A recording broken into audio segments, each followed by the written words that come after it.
ka siya. Ayan. Sa isang bayan ng Sablayan, may dalawang taong nagmamahalan. Sila ay sina Syra Joy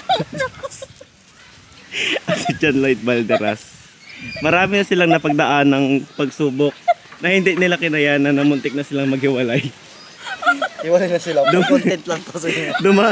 Dumaan sila sa puntong hindi na pinapasok ng babae yung lalaki dahil lasing ito. At humantong na natulog. Lalabas yung lalaki.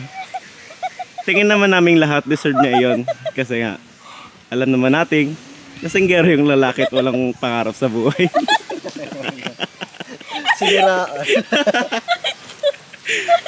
Habang nagkakasaya silang dalawa ngayon, alam natin nagsisiraan na sila sa loob-looban nila.